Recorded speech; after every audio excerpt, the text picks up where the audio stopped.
Welcome, everyone. Thank you so much for being here. My name is Michael Frada. I'm the Assistant Program Director at Drisha. Very excited to have everyone here this evening for our annual Renee and Alexander Bohm Memorial Lecture with Dr. Jonathan Sarna.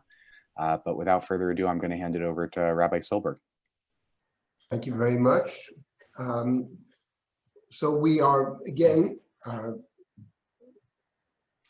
we are at the time we are presenting the Renee and Alexander Bohm Memorial Lecture, which is sponsored by Alyssa Shea Ordan and Dan Ordan.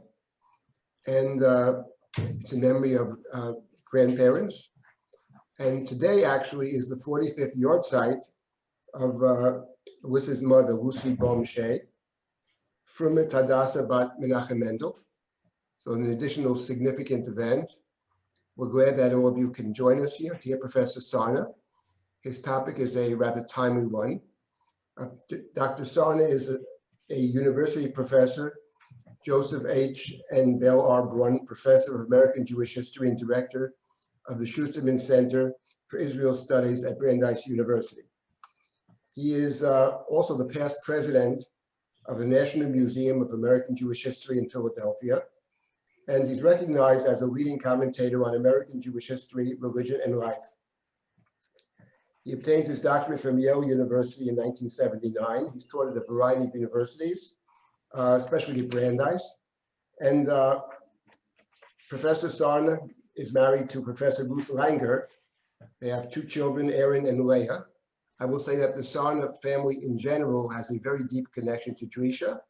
Professor Langer has spoken at Drisha. Leah is a full-time employee in charge of the high school program and in charge of programs for young people at Drisha.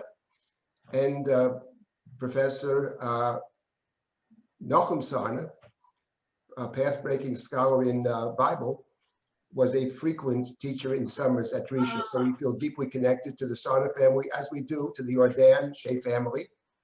So without further ado, I invite all of us to hear Professor Jonathan Sarna praying for the president, a study in American history and the Halakhah. Thank you very much. All right. Well, thank you very much, and good evening, and happy Hanukkah, and Chodesh Tov. It's wonderful to be here. I want to say how honored I am to have been invited to deliver the Bohm Memorial Lecture, and really what a wonderful way for the Ordans and the Shays to remember their family with learning. And as Rabbi Silber indicated, I have another reason to be grateful for the opportunity. The truth is, I have what Freud probably would have called Drisha envy, meaning my father, alav shalom, taught at Drisha, and actually my niece studied at Drisha, and my wife has spoken, and my daughter is associate director and director of the high school program. So I'm glad to have Drisha on my resume as well. Our subject this evening is indeed a timely one. In 5 weeks, a new American president will, in Yirtzeh Hashem, be inaugurated. Some Jews are happy about that. Some Jews are unhappy about that. But my question this evening is, how do we as praying Jews respond liturgically to a new president, really, whether we like him or not? Slide, please. Now, this is not really a new problem for, next slide, for the Jewish people. The issue is really as old as the diaspora itself.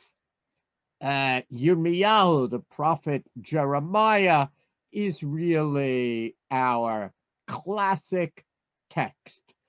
The Jews are being exiled. They're distraught. Yes, Al Naharot Bavel. We're crying by the rivers of Babylon.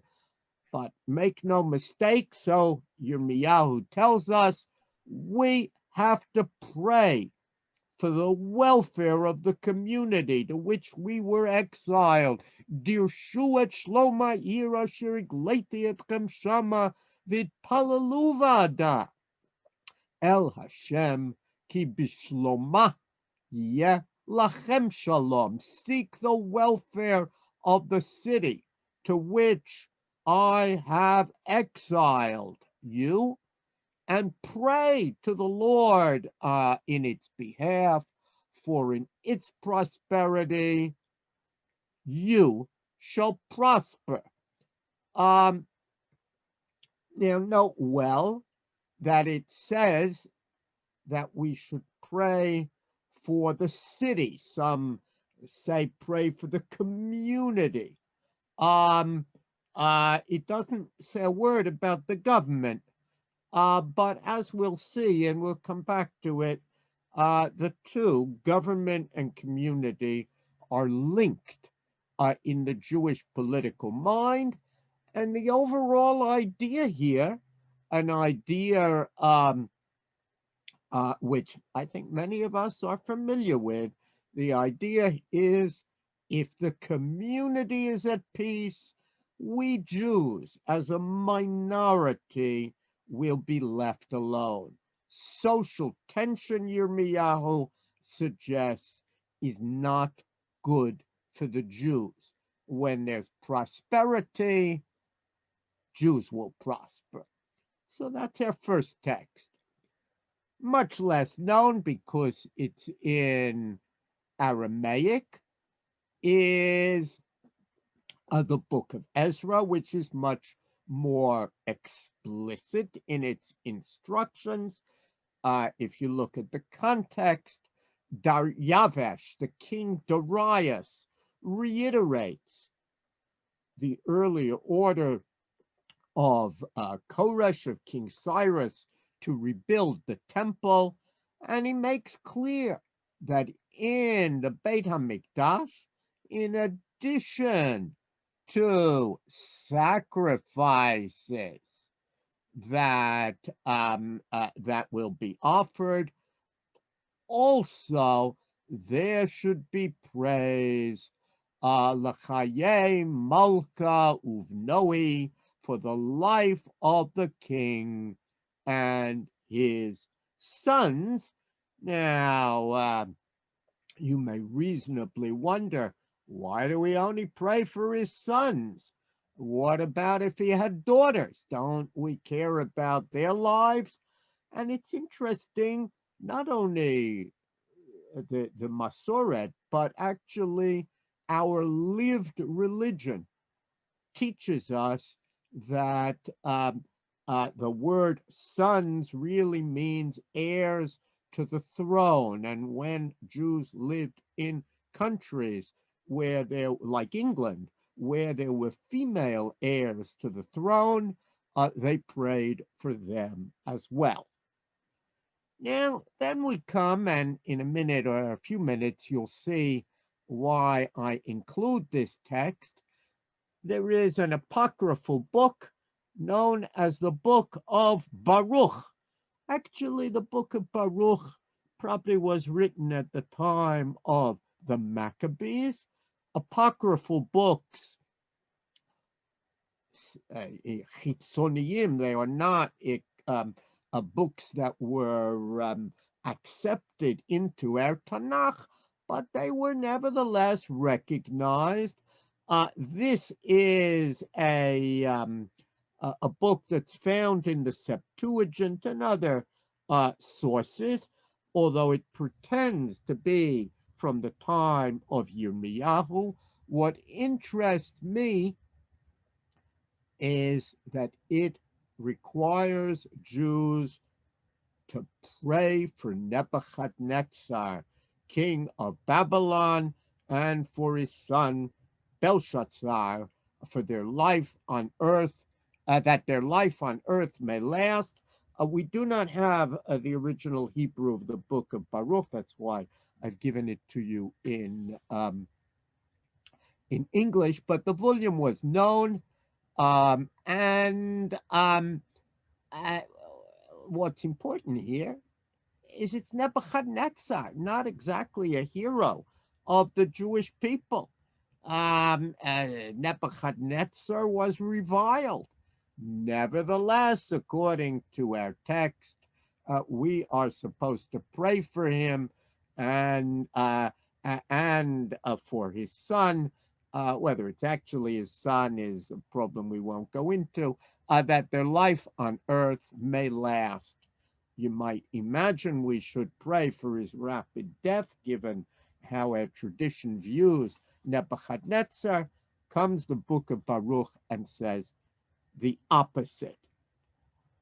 Um, and if all of that sounds strange, why not simply curse an evil ruler? Why should we pray for rulers who are wicked?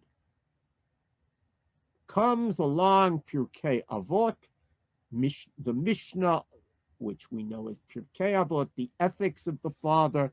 Mishnah Avot, in a very famous passage, teaches us a kind of, long before Hobbes, this is a Hobbesian view of the world. Rabbi Chanina Skana Kohanim Omer, הווי מתפלל בשלומה של מלכות שאלמלא מוראה איש את רעהו חיים בלעו. Rabbi Hanina, the deputy high priest, says, pray for the welfare of the government. Were it not for the fear of it, human beings would swallow their fellow human beings alive. In other words, a government, any government, is better than no government. If you have no government, Rabbi Hanina seems to believe you have anarchy. Everybody will kill one another. The real anarchists, if you read Kropotkin, the famous anarchist author, he believed that human beings would be like ants and they'd all cooperate in their natural state. But I don't know anywhere where that actually worked out. Rabbi Hanina, I think, had it better. What's interesting is we have a manuscript text of Pirkei Avos, of the ethics of the father, that suggests that adds the word after malchut, that it's cruel to us. Kasha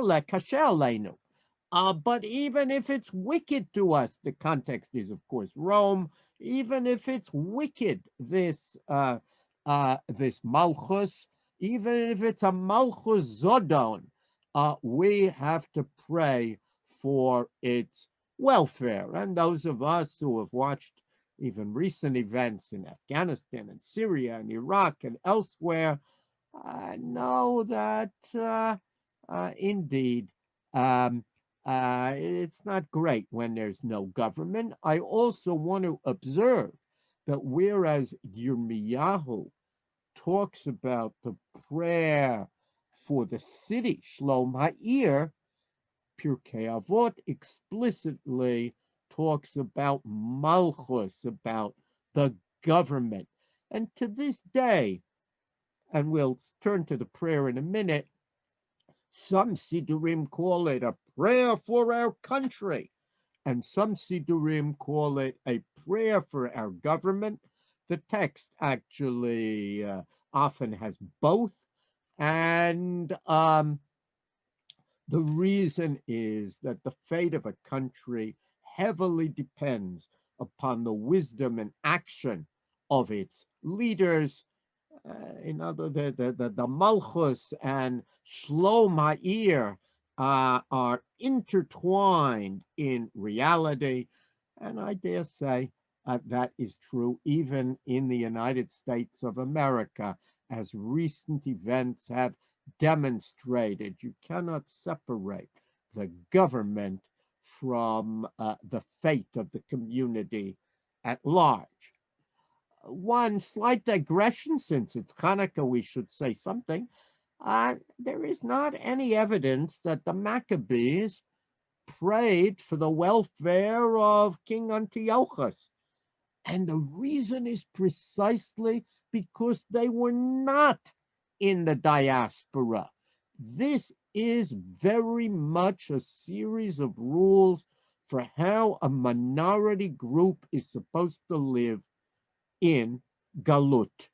And the prayer that we're going to look at, and all of the prayers that have turned up in different communities, there are quite a lot of them, are really prayers that are rooted in the diaspora minority experience. And in our own time, we have seen that when Jews regained sovereignty in the modern state of Israel, they quite properly wrote a different, totally different, and very interesting prayer, Avinu Shabashamayim, Tzu Yisrael, and so on. That's not our subject this evening. Indeed, there's a whole book now on the prayer for the state of Israel, but they were completely correct in writing a different prayer and recognizing that Yirmiyahu and Ezra and Baruch and Rabbi Hanina were all talking about diaspora situations. Now, let me observe that anyone who actually studies the diaspora history of the Jews, whether it's Bavel or Rome, or whether we move up to the contemporary Soviet Union or Iran, we find the paradox that Jews have prayed fervently for governments that they actually despise. I visited Jews in the Soviet Union when it existed in 1986, and I heard a prayer for the communist government that didn't allow Jews even basic human rights. And yet they prayed fervently for it. This paradox is really, as we will see, built in to what the prophets and our tradition taught us. We were taught that we had to pray for the welfare. It doesn't say that we're forbidden to despise the government. We can do both. We indeed can be subversive even as we openly pray. And it's fascinating, but I'm sure everybody watching knows that we have a tradition that allowed us publicly to pray for, say, the Tsar, and quietly to make clear what we really think. Next slide, please. The rabbis of old cleverly disguised their views of hated governments. Indeed, we Jews are virtuosos in what the great philosopher Leo Strauss called persecution and the art of writing. This, of course, is from the musical Fiddler on the Roof, which fascinatingly preserves this very tradition. Is there a proper blessing for the Tsar? And the rabbi responds, a blessing for the Tsar? Of course. May God bless and keep the Tsar far away from us. And this is the subversive tradition that I'm talking about. Now, you may think, but that's fiction. It's based on Sholem Aleichem. Is there a historical example? So take a look at the next slide, please, at this Russian Siddur. I wonder if there's any way to make it bigger for people. Take a look at this Russian Siddur, well, you'll have to look well. This Siddur is from the late Tsarist era. Those of you who read Hebrew will see that it includes a prayer not only for Nicholas and Alexandra, but also for the son of Nicholas, whose name was Alexei, and who was born in 1904. Nebuchadnezzar needed the prayer. He was a hemophiliac. And so the Siddur must date from somewhere between 1904 and World War I. Now, I'm sure that even those not expert at Russian history are aware Nicholas was no favorite of the Jews.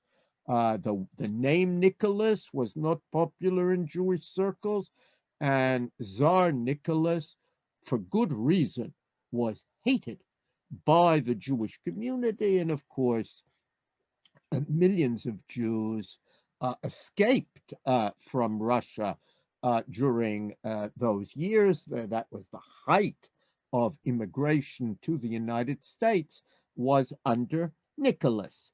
Nevertheless, what you can see here is a Siddur, and in big letters, you can see the name of Nicholas and his wife and his son. But then, and I'm afraid only those with excellent vision will be able to see it, there is something absolutely remarkable about this Siddur. In the very top line, you see a little asterisk. It says, Tfilah ba'ad shlom Adonenu, a prayer for our master, HaKesar, the Tsar, Yarum Hodo, full of glory to the Tsar. And then there's a tiny asterisk. Historians love these footnotes. Unfortunately, it's so small that, Baruch, the little footnote at the bottom, seeks to explain why we pray for the government. That in itself is a very strange thing. We don't usually explain in a Siddur why we say a prayer, but you might expect that if we were praying for the government, that we would give one of the texts that we read. We would quote Jeremiah, Yirmiyahu, we would quote the Ethics of the Fathers, Pirkei Avot. Maybe we'd quote, if we wanted to show our fluency in Aramaic, we'd quote Ezra, but it doesn't do anything of the sort. Instead, it reads as follows: Baruch ben Neriah, Katav mehagolah el Yoshvei Yerushalayim, Lehitpalel al Chayei Nebuchadnezzar melech Bavel, Ubelshazzar beno, Ki yirbu yamim ki mei hashamayim ala aretz. Sefer Baruch. It says, Baruch ben Neriah, the son of Neriah, wrote from the diaspora to the people of Jerusalem that they should pray for the life of Nebuchadnezzar, the king of Babylonia, and Belshazzar, his son, that their years should be lengthened, and so on. And it quotes this book of Baruch. Leave aside that it's a different verse than in number than I gave you. There were different traditions of how to number the book of Baruch. This is persecution in the art of writing in a very oblique way, so subtle that it escaped the watchful censor's pen this Siddur covertly linked the Tsar to one of the most despised of all diaspora monarchs, Nebuchadnezzar. And so overtly, in big black letters, we pray for Nicholas and his family, but in a tiny subversive aside at the bottom, we make clear that we pray for him, but actually we view him the same way we view Nebuchadnezzar, a cursed figure.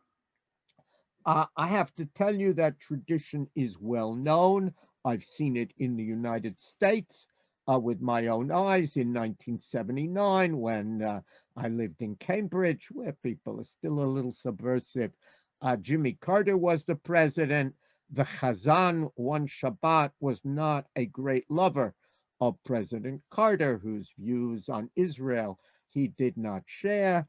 And when asked to read the prayer for the government, he read Yazor v'Romain v'Yigadel v'Yanasei Lamala, putting his hands up and pointing to heaven, suggesting a very different meaning, a subversive meaning to our text, that the president should ascend to heaven.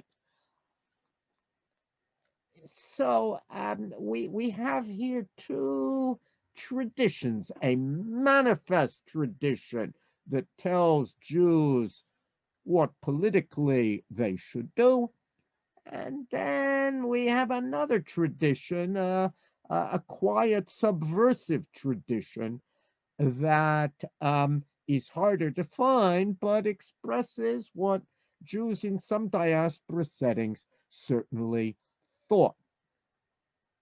But even more remarkable, this subversive tradition is actually built into the prayer itself. Indeed, it is one of the most remarkable tefillot. As we will see, its manifest language, and this prayer is usually dated to the 16th century. It starts in the Sephardic world, it crosses over to the Ashkenazic world, but this prayer is very unusual because it doesn't begin the way any other prayer in our entire Siddur begins. Most prayers begin Avinu Malkeinu, our Father, our King, or with Baruch Atah, or Avinu Shebashamayim, with some well-known call to God. There is not another prayer in the entire liturgy, so far as I know, that begins with the words Hanotein Shua Lamlachim, he who gives dominion to kings. And when you see something very unusual like that, a wise person says, where did that phrase come from? And if we could look at the next slide, we'll see where it comes from. The phrase comes from Tehillim, from the book of Psalms. Many people should recognize it because there's a custom to read this psalm before Marav on Motzei Shabbat. And you can see it in verse 10, Hanotein Shua Lamlachim, Hapotzeh David Avdo, Mecherev Ara'ah, he who gives salvation to kings, who delivers David, his servant, from the hateful sword. But now I want to draw your attention to the next verse, which is not in our prayer, but Jews who knew their Psalms knew what the next verse was. Let's look at it. It reads, Petseni V'hatzileni miyad b'nei nechar, asher pihem diber shav, v'yaminam yamin shaker. Rescue me, deliver me from the hand of strangers, whose mouths speak vanity, and their right hand is a right hand of falsehood. And in other words, there was a kind of esoteric reading available and known only to those clever Jews who knew their Psalms by heart and who said one thing out loud but thought to themselves about the next verse. I won't go verse by verse here, but there are other esoteric readings in the prayer. If you do go verse by verse, you'll see there's a verse from Yeshayahu, which is really from a whole chapter predicting that Bavel will fall. And then there's a verse from Yirmiyahu about the ingathering of the exiles and the restoration of the Davidic dynasty. And then next slide, please. And then this is Yeshayahu there, and it's cut off at the bottom. Our prayer ends the very last line of the traditional prayer for the government, which we had earlier, was Uva L'Tzion Goel, and you can see it in the last three words, slightly cut. But if you look at the context for Uva L'Tzion Goel, take a look at the translation, Ka'al Gemulot, Ka'al Yushalem Chema, according to their deeds, so will he repay fury to his adversaries, recompense to his enemies, and so on. In other words, even the last line, which sounds so innocuous, a redeemer will come to Zion, is preceded by a call for vengeance, a sentiment not found, of course, in the prayer itself, but surely on the minds of some Jews who recited it. In other words, simultaneously, Jews have prayed aloud for the welfare of the sovereign upon whom their very security depends. That's what we were taught to do in the diaspora. But between the lines, there was often a more subversive message, a call for rescue, for redemption, for revenge. And based on diaspora experience, both messages were fully appropriate. Only some people understood the esoteric meaning, and it only comes out on occasion, especially when Jews live in a place where the leader is despised. But the prayer is a prayer that functioned even when Jews had a Nicholas as their king. Now, having looked at the rest of the diaspora, let's turn a little bit to our side of the pond, as we say. And if we move to the next slide, we will see that the prayer, Hanoten Shua, accompanied Jews to the American colonies.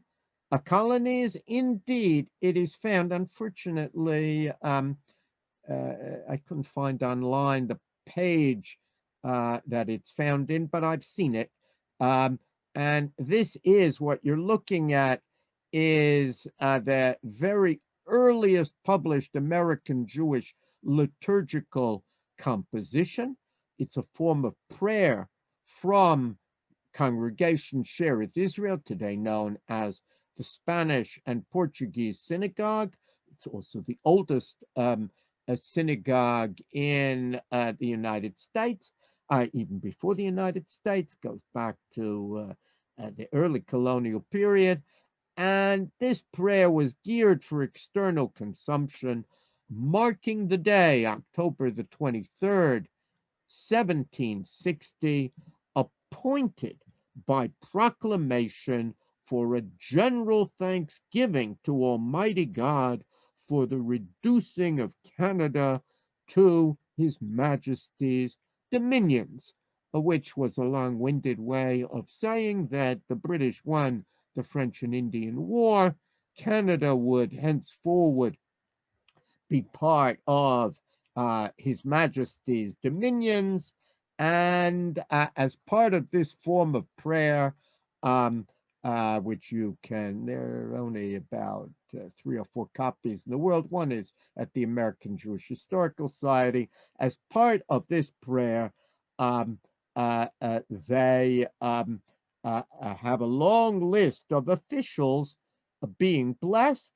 And the interesting thing is that in colonial America, when they read out the list of high and mighty officials who were to be blessed in the middle of the prayer, Hanotain Shua, he who gives dominion to kings, they read out their names in Portuguese.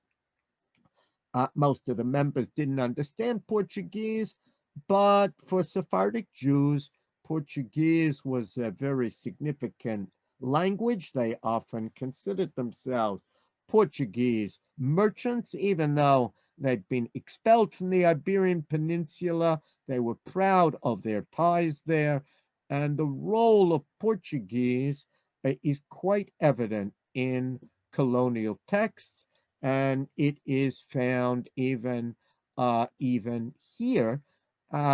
If any of you ever are in London for the 9th of Av, and you go to Bevis Marks, the Sephardic synagogue, you will see in the Haftarah that they read a line-by-line translation. It's not a real translation, it's an interpolation of the Haftarah in Portuguese, and it's read out to this very day. And in the 19th century, that was still the practice in Mikveh Israel in Philadelphia and in other Sephardic synagogues, even in the United States. Now, this is the colonial period. This is the first appearance in North America of our prayer. But then we have an American Revolution, and the king is overthrown.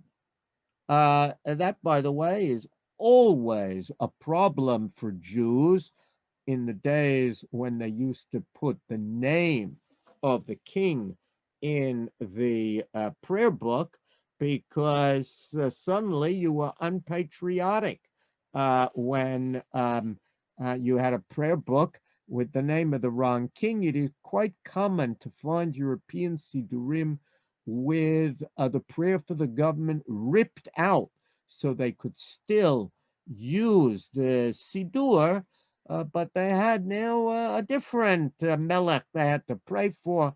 My own grandfather in Poland, in the years before he left, he was under 3 different governments, Poland, Russia, and Germany, in his area of Poland. And of course, they had to be very careful in their prayer. So suddenly, the king has been overthrown. The American Revolution has happened. And now you have an interesting question. Do we recite the same prayer in the United States as we recited earlier? Is America just another galut, or does the liturgy have to reflect something new?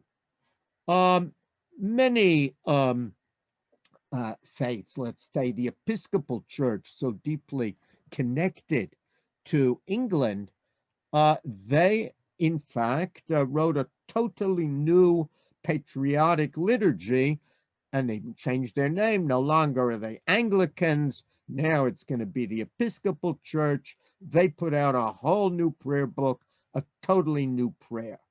That is not what Jews do. But they did make three changes. Why don't we look at the next slide? They did make three changes of far-reaching significance. I'll explain the slide in a second. First of all, and you can see that here, the Hanotein Chua prayer was radically depersonalized. If you look in the English, it says the president and vice president of the union and so on, the Senate, the House, and so forth. It doesn't give any of their names. There is no mention of any individual by name, unlike the universal practice previously of mentioning the king and the royal family. And that became the custom in America. There were one or two exceptions, but Jews would usually bless office holders, the president, rather than named individuals. No more personality cult. And that is, so far as I know, the custom almost everywhere to this day. The second thing that you can see in this, the first Siddur, the first prayer book published in the New Nation, this 1826, you can see that they no longer read the names of government officials in Portuguese. After the revolution, everything becomes English. That's part of the revolutionary tradition. They accept English and no longer use the Portuguese, which of course nobody understood after one generation. There is a third change which exists under oral tradition, but it's a strong oral tradition, and that is that at Shearith Israel in the Spanish and Portuguese synagogue, they stopped standing up for the prayer for the government. According to oral tradition, the custom of sitting was introduced to symbolize the revolution's abolition of subservience, and that, of course, did not last. Another custom that did not last is illustrated here. This, as I said, is the first Siddur. It's Solomon Henry Jackson's The Form of Daily Prayers According to the Custom of the Spanish and Portuguese Jews. Its date is 1826. And what I wanted you to see is that there is a distinction between how Hanotein Chua is supposed to be recited during the sitting of Congress and how it is recited during the congressional recess. And during the recess, you will notice no prayer is said for Congress. The idea seems to be that members of Congress are only special. They're only worthy of being included in the prayer for the government when Congress is actually in session. Otherwise, the members of Congress are fellow citizens just like everybody else, and we don't include them in the prayer. That tradition, of course, didn't last, but it's extremely revealing of how people were thinking about prayer in a new Republican setting, and they did feel free to make certain changes. Now, we do have, and I'll have to move more quickly here, we do have more radical ideas of what the prayer for the government should be. Next slide, please. In the next slide, you'll see a completely new prayer. And not surprisingly, this prayer was from the Reform Society of Israelites. This is the very first a Reform prayer book in 1830 from the Charleston Reform Movement, and they produce a radically abbreviated liturgy, which they believe is appropriate to the times and appreciative of what they called this happy land that Jews now called home. And they write a whole new prayer for the government, which is an indication that there must have been people who thought that the same prayer we said for kings is not appropriate for a republic. So David Nunez Carvalho, who wrote this prayer, um, um, uh, said really very, very different prayer than Hanotain Chua. Now, the point is that we pray to a God who influences America for good. That's very, very different from the God of our traditional Jewish prayer, who exalts monarchs and inclines their heart to treat Jews mercifully. There's no regal language here. It doesn't exalt the president or officials. It simply asks God to bless, preserve, and enlighten. That, of course, in their time was the highest ideal, to enlighten our leaders. And then, in an expression of patriotic piety that we have not seen before in an American prayer book, this Reform prayer book thanks God for having numbered us with the inhabitants of this thy much favored land, and so on and so forth. And then it seeks God's blessing not only on the leaders, but also on the people of the United States. And it prays that the light of science and civilization defend them. Even then, science was important. Defend them on every side from the subtle hypocrite and open adversary. Note that unlike the traditional prayer, this prayer does not close with the hope of redemption. That goes unmentioned. Now, in 1846, next slide, please, a young Orthodox rabbi arrives from Germany. His name was Max Lilienthal. He had a big reputation, and he is made, they didn't have much in the way of rabbis.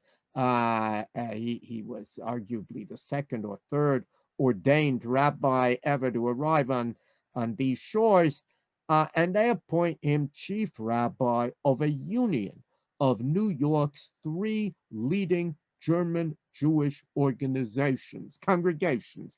The three German Jewish Orthodox congregations, they get together in order to hire Max Lilienthal.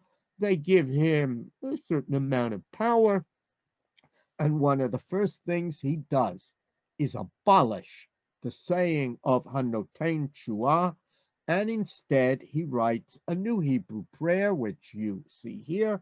He apparently wrote that prayer.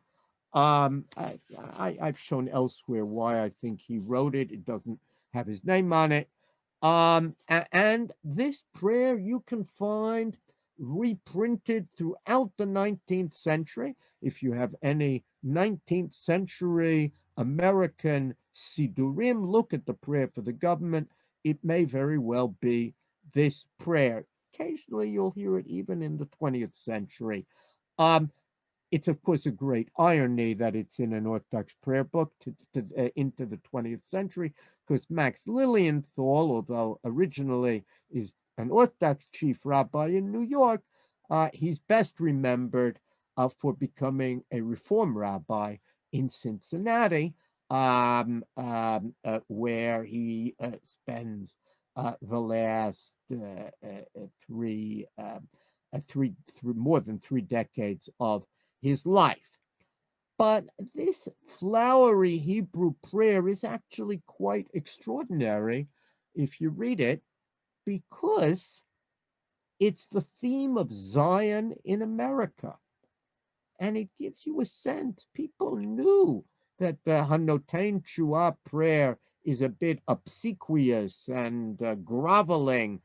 And this prayer is the opposite. It radiates optimism and self-confidence, where Hanoten Shua draws metaphors from the exile. This prayer looks towards redemption. And what's amazing is it takes biblical depictions of Eretz Yisrael and applies them to the United States. This is Zion in America.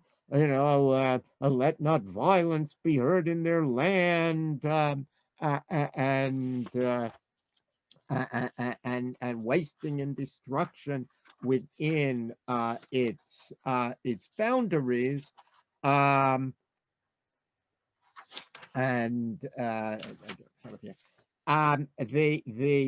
the strangest of all, since he's chief rabbi of New York, is the prayer that there should be rain in due season. There is no rainy season in New York. There is in Eretz Yisrael, but somehow he was applying completely the ideas of the tradition in Eretz Yisrael to the United States.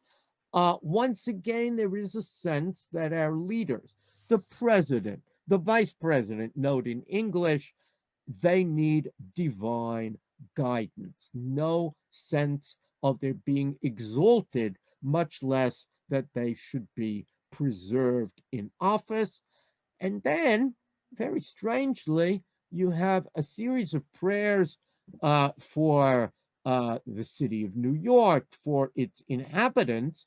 That, of course, makes sense when you're the chief rabbi of New York. But this prayer book, the publisher distributed it across the country.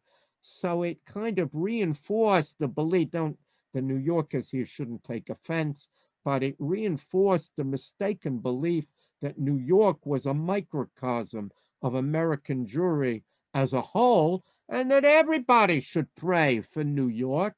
I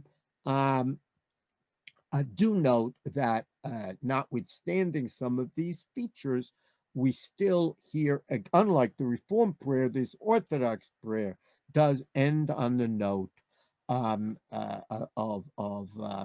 Yavot Zion Goel, Ad Ki Yavot Zion Goel. It should be Valet Zion Goel, and so on. Now, what we see, this is not the only, it's the most famous and most widely reprinted new prayer that rabbis produce in the 19th century, but they all have three features. First of all, they're American prayers, exhibiting a conscious effort to distinguish Judaism in America from its counterpart in Europe. Hanoten Shua applied to the entire diaspora. These prayers are American. Second of all, and you can see it here, the prayer includes and often begins with a blessing for the country, as if to underscore that it's the country, America, rather than any particular president who guarantees Jewish liberty. We notice that both of them, the Yirmiyahu talks about ear, so it's part of the tradition. But whereas Hanoten Shua emphasizes the king, these prayers emphasizes Jeremiah did the place. And the third thing is that instead of exaggerated deference to leaders, Yigadel V'Yanaseh Lamala and so on, elevating the leader, which Hanoten Shua, the traditional prayer, does, suddenly we see prayers that emphasize the leader's own subservience to God. The earlier prayer plays to the vanity of the sovereign and underscores Jewish powerlessness. The new prayer, which, by the way, are quite akin to parallel Protestant prayers, emphasize the vulnerability of political leaders and their consequent need for divine guidance. But I want to make clear that it was by no means a universal view that Hanotain Chua should be replaced. Next slide, please. In the very beautiful Sephardic Siddur produced in 1837 by Isaac Leeser of Philadelphia, the most important traditional Jewish leader of his time, there we see a traditional prayer for the government. Next slide, please. I think I made you a slide. Yeah, there it is. Hanotain Chua. Note a few things. In the Lisa prayer book, there are two prayers for the government, one for a monarchy and one for a republican government.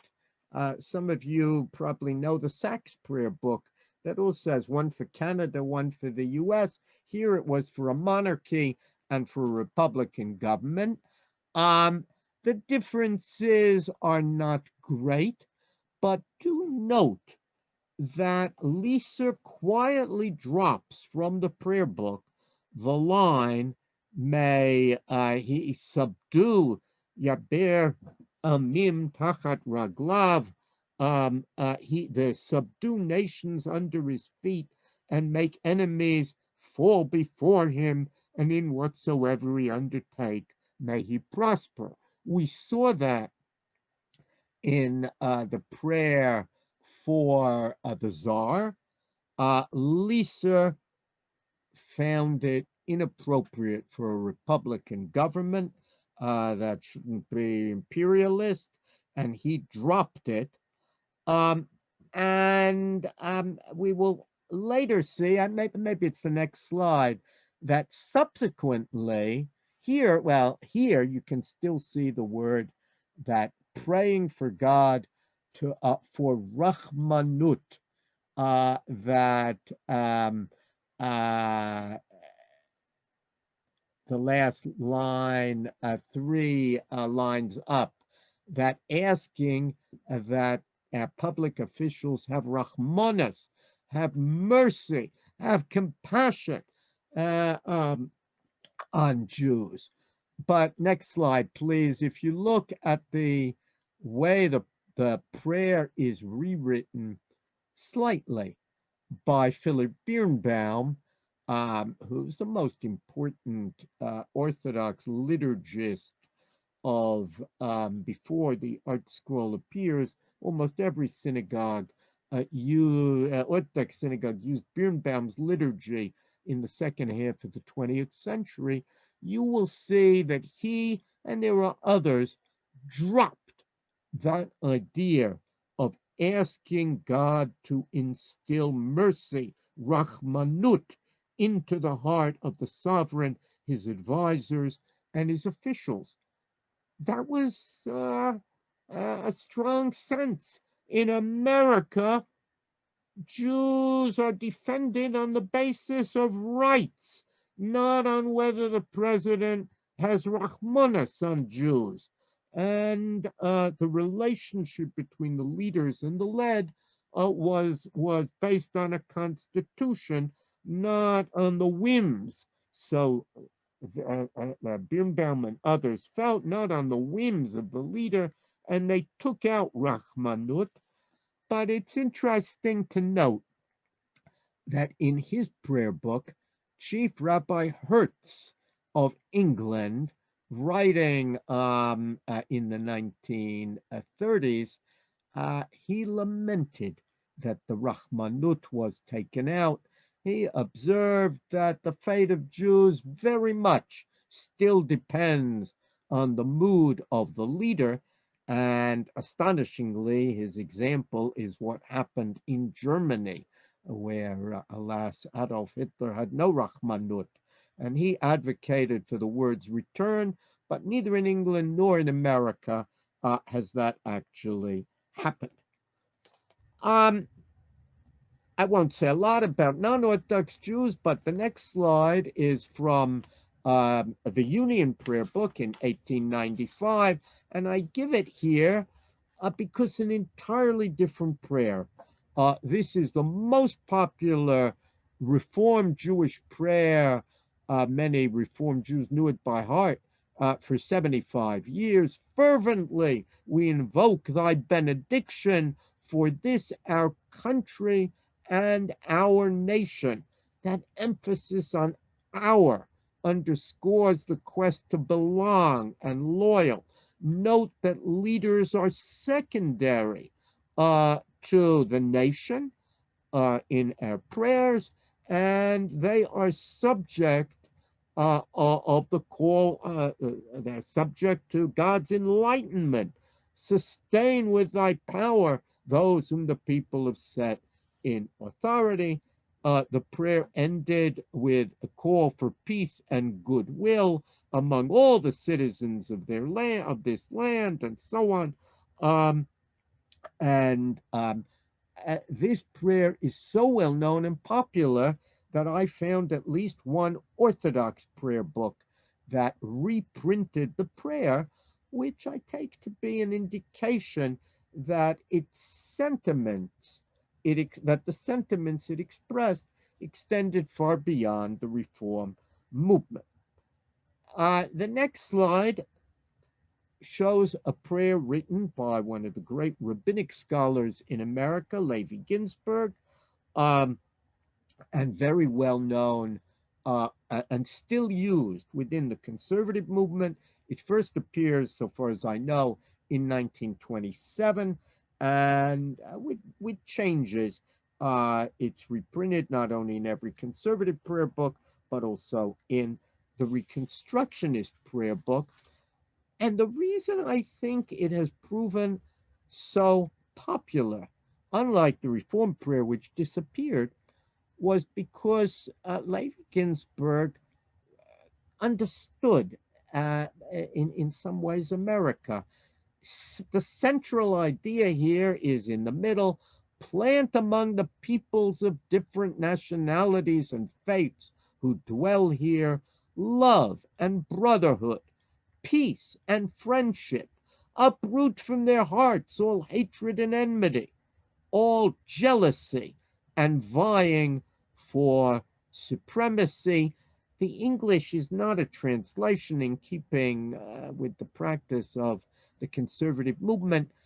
It's really a paraphrase, but nevertheless, many know it. May citizens of all races and creeds forge a common bond in true harmony to banish all hatred and bigotry. And it's amazing how frequently that sentiment has seemed very, very appropriate to the American setting. And that, I think, explains why this is one of the most frequently invoked substitutes for Hanoten Shua, long after other prayers for the government, like Lilienthal's, and even the Reform prayers, the early Reform prayers, were forgotten. This prayer has remained timely even, to our own day. Now, the general practice of praying aloud for the welfare of the country and the government declined in American Jewish circles, even in Orthodox circles, during the Vietnam and post-Vietnam years, with many American Jews openly critical of America's foreign and domestic policies. So prayers for the government and for the leaders seem to ring hollow. Declining patriotism, widespread disillusionment with government, which was found in Jewish and non-Jewish circles, spawned liturgical change. Those who are familiar with the Reform gates of prayer know that it didn't have any prayer for the government. It had a very short prayer divorced from the liturgy that consisted of 4 lines. But even more interesting, next slide, please. This is the first edition. It's rather rare, I think, of the Art Scroll Siddur in 1984, and there's no prayer to the government whatsoever. There is a note, unfortunately, it's very small, but at the very bottom of the page there, under Mishaberach, that note reads, in many congregations, a prayer for the welfare of the state is recited, but they didn't print any prayer. Um, and even shuls that did have prayers in their Sidurim, there's a lot of evidence that somehow they recited those prayers much less frequently. However, and this many will remember, the prayer for the government made a very speedy comeback after the attacks of 9/11. Suddenly, public patriotism was popular. Remember all those flags. And in the Orthodox community, the traditional prayer was soon coupled with a brand new prayer. Many don't realize it's brand new and imagine that it went back to Sinai, but older people will remember that we never had such a prayer.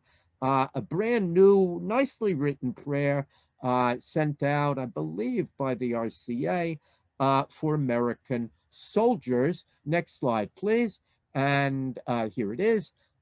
This prayer, which some will recognize, um, um, now appears in the Saks Sidur and became part of the liturgy. One of the ways you know that it's a new prayer, by the way, is that it mentions Ba'avir Uvayam. It mentions in the air, suggesting that there's an air force. At Sinai, there wasn't an air force. This is a new prayer. Most recently, over the last few years, the prayer for the government has again fallen into decline. And I don't mean because COVID has closed their synagogues and shortened the tefillot. In an era of political divisions, some felt that Hanoten Shua, or maybe any of the traditional prayers, were inappropriate and should be replaced. Next slide, please. So let me give credit to Rabbi Muscat, who wrote a new prayer. It does begin Hanoten Shua Lamlachim, but when you read on, you'll see that it only prays for the country. Artzot Habrit ve'ezracheha, it doesn't mention the leaders. And that was a suggestion that maybe we don't like our leaders. Next slide here, you see the Central Synagogue, one of the largest synagogue Reform congregations in the United States, where again the emphasis is on America.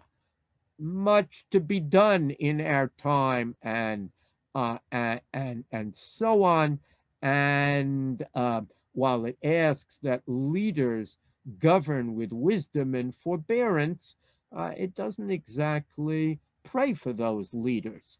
And all of that reminds us of the new mood that emerged in some parts of America in the 21st century. The point of all of this is that the prayer for the government serves as a revealing historical barometer. If you're an American Jewish historian, it's a barometer for the relationship between American Jews and the state. But as we saw, even in Russia, you can learn a lot by looking closely at prayers for the government. And the changes we have seen in these prayers, the growing minority group confidence that they display, the critical issues to which they point, the complex moral tensions that they engender, seem to me to speak to themes central to the whole American Jewish experience. They shed light not only on our faith, but also on our politics and acculturation and community conscience. Next slide. In the final analysis, the prayer for the government reinforces an insight that the great historian of American religion, Martin Marty, expressed when he once heard me talk about the Jewish prayer for the government. Governments, he observed tartly, receive the prayers that they deserve. So let's hope that our new president, whether you voted for him or not, merits our wholehearted and fervent tefillot. Thank you very much. Thank you so much, Dr. Sarna, for this really, really wonderful lecture. I want to remind folks again that if they have questions, feel free to chat them to me.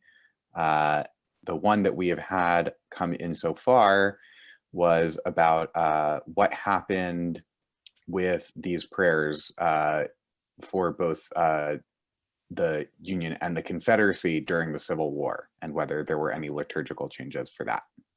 So that's a very good question.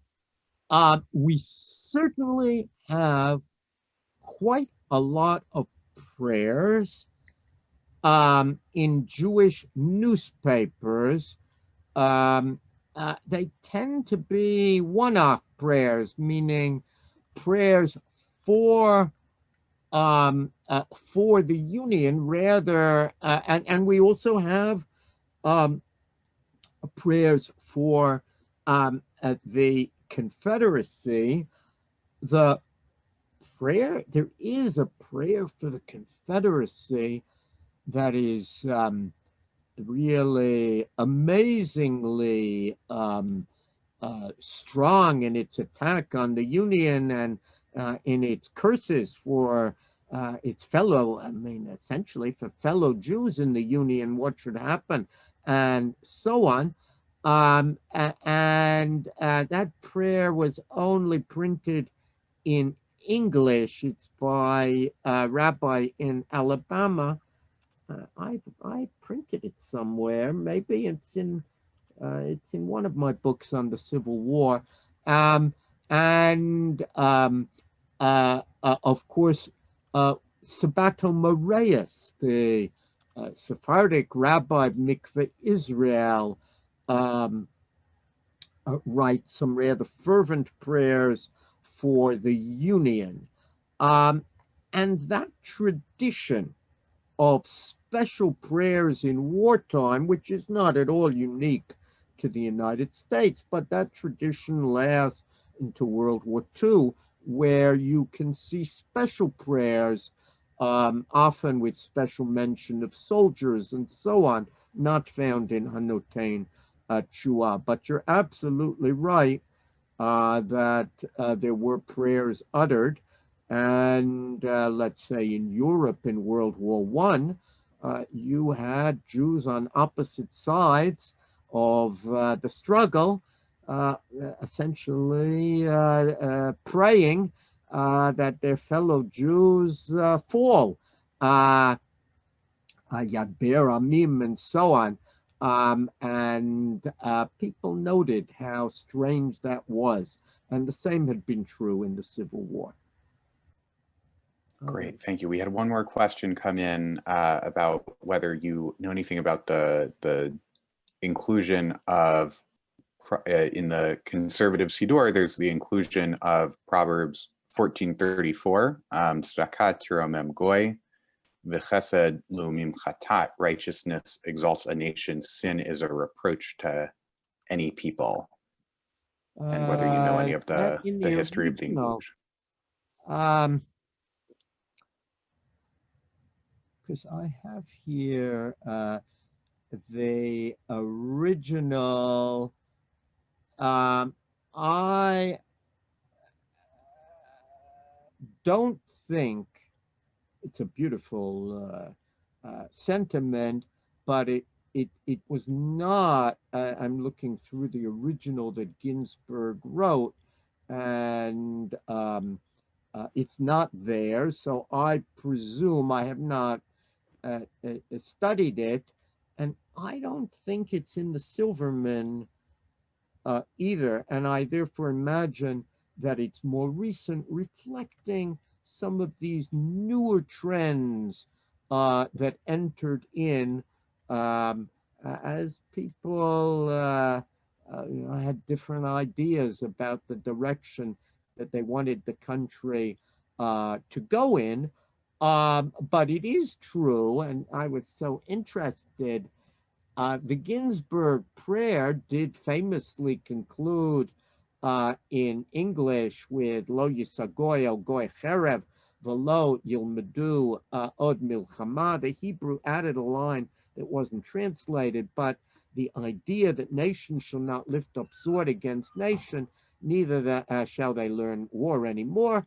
And that famous idea is later incorporated into the prayer for soldiers that we saw entering the Orthodox liturgy. So it shows that there are a certain amount of borrowing, and it has been a place for liturgical creativity, because that's where liturgical creativity was permitted, meaning you can't change the Shemona Esrei, but there were all sorts of prayers added and subtracted after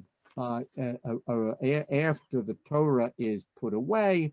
And in that section, of Harachamim and so on, and that explains, I think, why people felt a little freer to add and subtract to the prayer for the government. Great. And do we have time for one more, or? Great. So I think we had one about whether you know if Black Jews have any unique prayers in this vein, or if there's any history around so other groups composing prayers. It's a good question for somebody to look at. Many of the Africa, if we're talking about African American synagogues that existed in the United States, but also in other places, they followed a much more oral tradition. In other words, there was an assumption that the minister would express the feelings of his heart. And so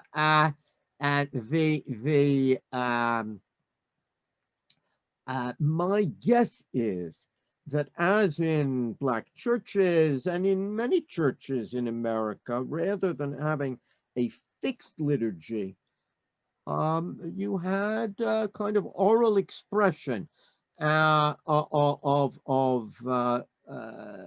feelings towards the government on any particular Shabbat. And that tradition actually had a long history before Hanoten Shua. There was no fixed liturgy for the government. We had a lot of different ones. So there was perfect legitimacy. And of course, where you didn't have so much literacy, the idea of praying from the heart was a very popular one. So that would be my expectation, but I'm sure there's going to be more study of these matters. I do not know if you're asking about the Jews of Ethiopia. I don't know what their liturgy was for the government. It would be very unlikely that they would have known a late prayer like Hanoten Shua, whether they had a different prayer or whether they simply had Avodah Shebalev, a prayer from their heart. would be interesting to look into. I did see there the comment, so I'll have to go and check that line out for Professor Fishman. It would be interesting to know who added it in, because it was not a small matter to add to a line to Levi Ginsburg. So it would be interesting to know who did it. All right, well, let me thank everybody again for joining us and for allowing me to present this material. And I certainly want to again thank the sponsors